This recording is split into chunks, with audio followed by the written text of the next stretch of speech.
Happy Friday, everyone. Thank you for joining us. I'm Jill Lampkins. And I'm Macy Newmeister. Our top stories for the night: alcohol sales will soon begin at Nebraska basketball games and in Waverly. A 14-year-old boy admits to stabbing a 15-year-old in the heart. Also, news on British Prime Minister Liz Truss stepping down and more on ballot initiative hearings. This is Nebraska Nightly.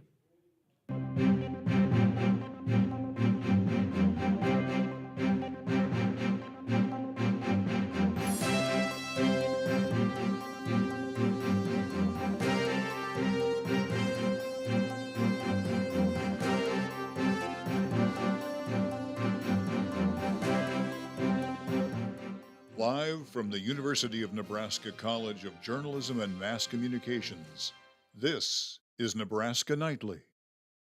First up, the Lincoln City Council voted on Monday to allow the sale of alcohol at Pinnacle Bank Arena for University of Nebraska basketball games. While ordinances typically go through 3 readings, the measure only took 2, and the vote was unanimous among council members. Prior to the vote, the University Board of Regents gave its approval to the 2-year pilot program in September. 90% of the revenue from alcohol sales will go to the city, with 10% to the university. A 15-year-old boy was taken to the hospital last Thursday with possible life-threatening injuries after being stabbed in the heart.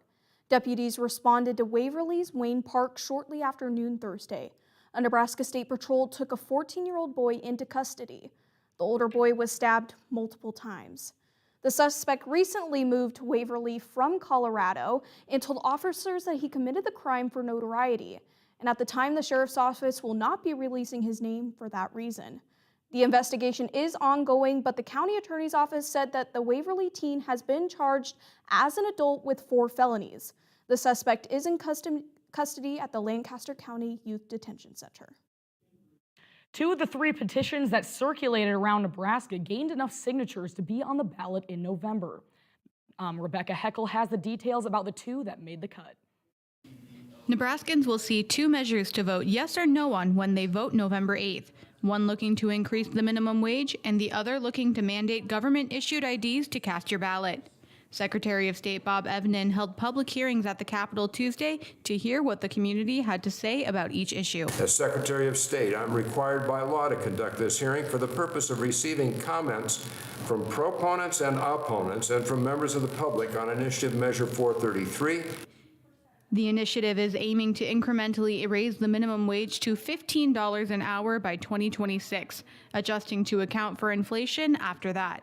Proponents of the initiative think the raise is common sense when inflation is at its highest in 40 years.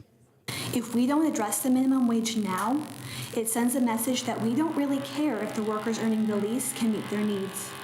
If we do not pass this measure, we are rejecting a reasonable and frankly overdue tool to keep more folks from falling further into poverty while doing everything right. Opponents, however, say that raising the wage would be detrimental to small businesses already struggling under the high costs of inflation, and want to make the public aware of which community members should be filling the minimum wage jobs. Minimum wage is for minimum skills. If you've graduated a 4-year college and you're working for minimum wage, you got the wrong degree. Think about this. You're going to spend thousands of dollars going to college for 4 years, and when you get out, you're going to make minimum wage? The other ballot initiative, LB 432, is seeking to require a government-issued photo ID before casting your ballot in elections. The opposition to the initiative says it would disenfranchise voters and isn't clear enough as to what exactly a valid ID is. If I'm 18 years old and a citizen of the United States, I have the right to vote. Whether I hold a government-issued photo ID or not, I can prove that I'm 18 years old and a citizen with or without an ID. We already do that, and I already do that. Some who support the voter ID measure say the initiative doesn't go far enough and that there should be even more restrictions in place to secure elections and protect from fraud. This initiative that we have basically states we need to have an ID, and the legislature will determine what rules and regulations need to be thrown in. One of the rules and regulations that needs to be tossed in there is they need to prove their American citizenship somewhere on the ID. It has to have it. If either initiative gets passed, it will be up to the unicameral legislature to regulate and decide how and when they will be put into effect. Rebecca Heckel, Nebraska Nightly. Thanks, Rebecca. Make sure to keep an eye out for these issues when you vote on November 8th. The Biden administration launched the formal application program on Monday to apply for student loan forgiveness. Borrowers with student loans are now eligible to apply for up to $10,000 in debt cancellations and as much as $20,000 if they were also Pell Grant recipients. The Department of Education says it will email at least 8 million borrowers who will be considered for debt relief. This phase of the administration debt cancellation program is building onto a pandemic-era pause in loan repayments that is set to restart in January. Borrowers looking for relief will have until December 31st, 2023 to apply. This is definitely something that college students should really be looking into. I think I'm gonna need to look into that too. We'll be back right after this break.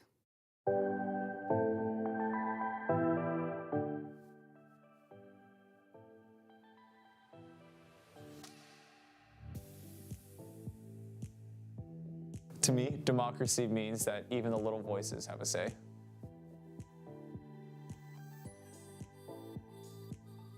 To me, democracy is having your voice heard and power to the people.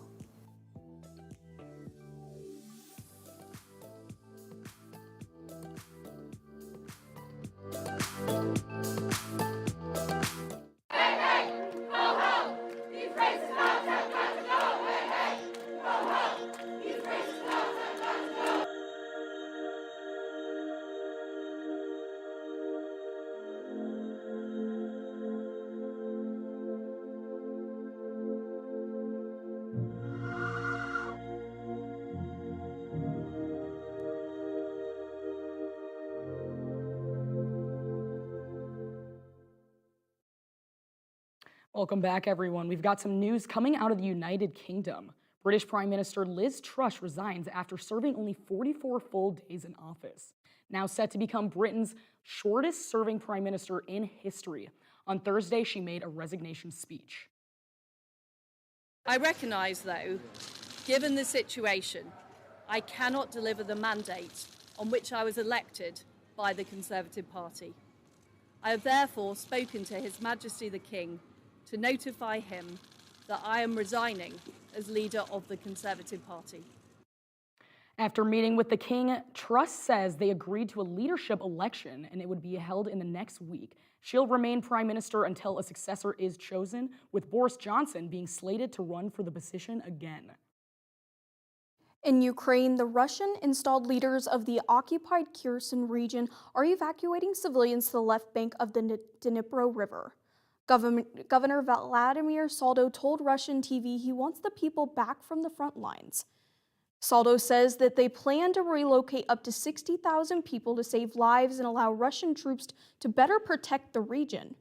But Saldo says there are no guarantees the civilians will be safe where they are going, as the Ukrainian army is shelling the area.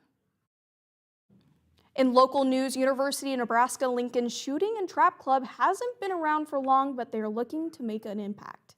Nebraska Nightly's Luke V gives us an inside look on the club. The Nebraska Shotgun Club started in 2019 when two freshmen, Evan Marsh and Caitlin Lilly, met and connected with their personal interest in trap shooting. Caitlin was looking for support in starting the club, so Evan was happy to help her start one at the university. Caitlin was looking for support in getting this thing going, and I was all for it at that point. I was, heavy into the competing. So I met her when I came down here, and we, just started this club together, and we've been, running it ever since. The club existed once before in the early 2010s, but disbanded due to lack of interest. After their start in 2019, the club has grown to 15 members, 10 of which actively compete. The Shotgun Club itself is still not a varsity sport, however. They need to become self-sufficient financially, among other aspects, to become a varsity sport. Yeah, so we did talk to our advisor, and we just need funding, and then we need to make sure it's co-ed, and there has to be interest at the university to make it a varsity sport. The club's seasons are the first 10 weeks of fall and the last 8 to 10 weeks of spring, depending on weather. Evan and Caitlin are in their final year at UNL, and they hope the team can keep growing and take it further than they have. If you are interested in joining the shooting club, You can contact them through NvolveU just by searching up Shooting Club. All you need to get started is some prior experience and your own equipment, and they'll help you the rest of the way.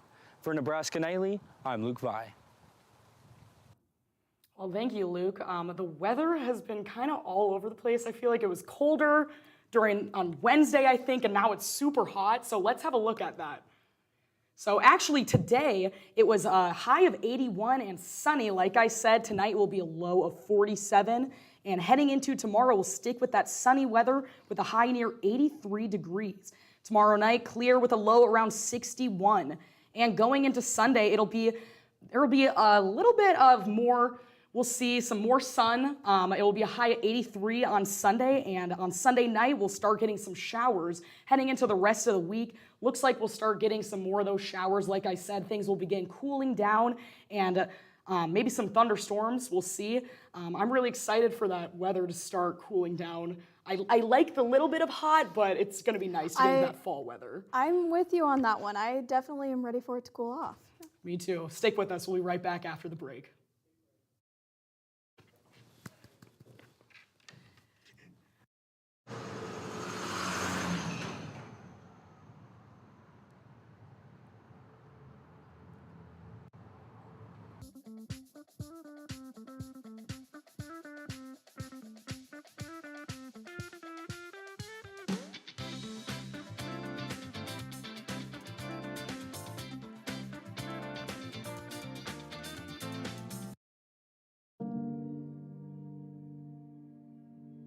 Don't let it happen to other Big Ten schools. Go to saveourdinos.org to learn more. Toilets can use 5 to 7 gallons per flush, making it the main source of water use in a home. You can lose more than 20 gallons of water a day from a single drippy faucet. Kitchen faucets use about 1.5 to 2 gallons per minute, whereas older faucets use more water. Wasting water is wasting time. Stop water waste now.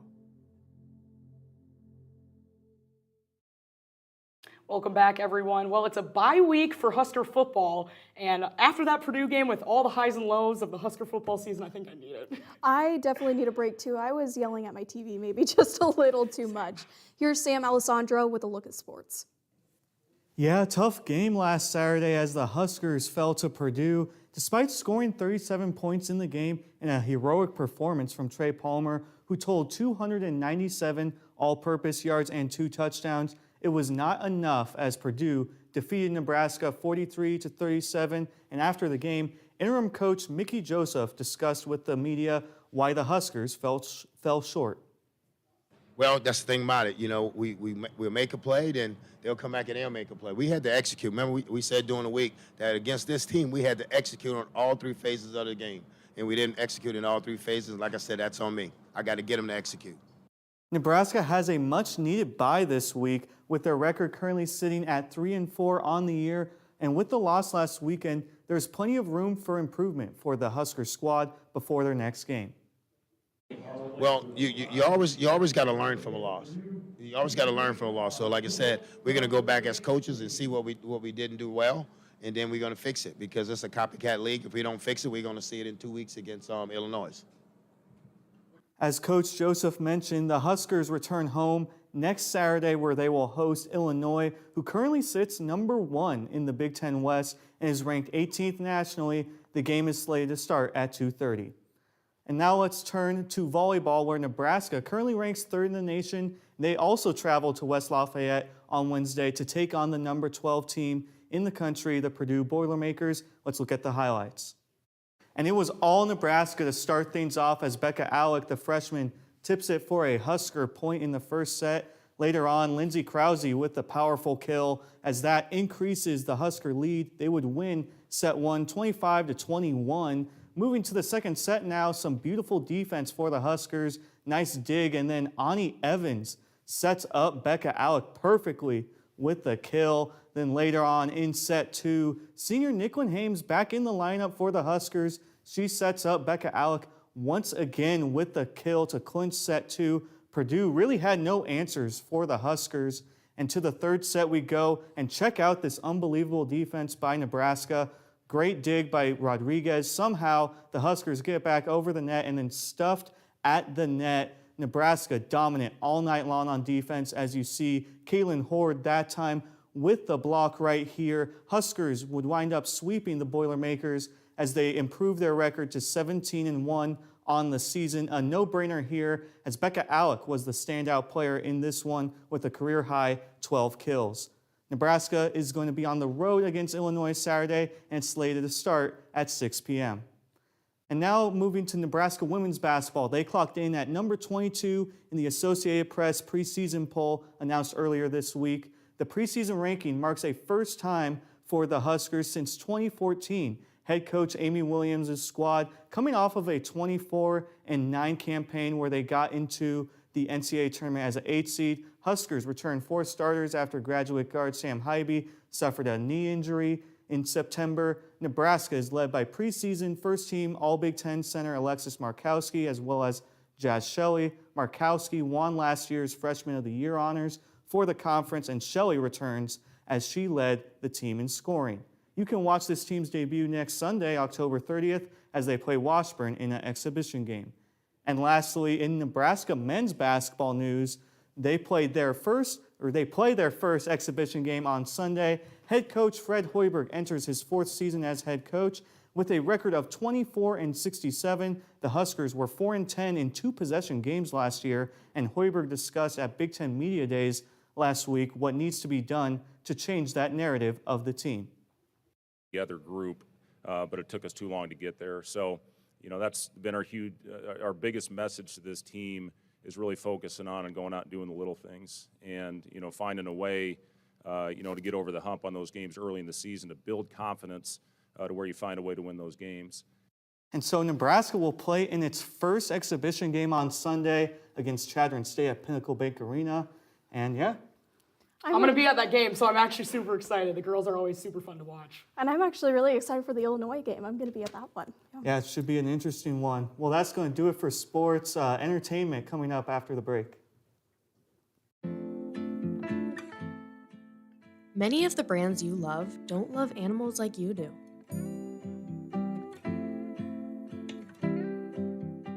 Look at the labels of products you use for a bunny logo signifying they don't lab test on animals.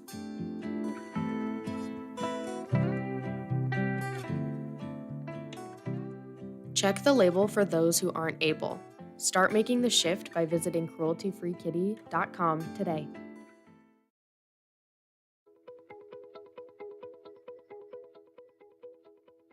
Hi, my name is Mackenzie Cook, and I am a multimedia strategist here at Yacht, and here are 3 reasons to join Yacht next semester. We here at Yacht work in groups every day to gain greater connections. We have a growth mindset through teamwork. At Yacht, you'll be able to grow your resume every day while you work with real-world clients. You get to come to class every day and challenge yourself to do better than you did the day before. If Yacht seems like the place for you, apply by September 18th at 11:59 at yacht.agency/apply. Can't wait to see you here and get ready to set sail.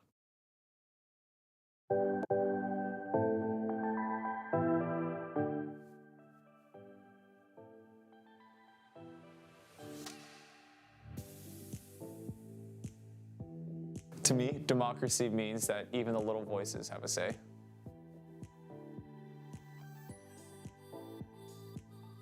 To me, democracy is having your voice heard and power to the people.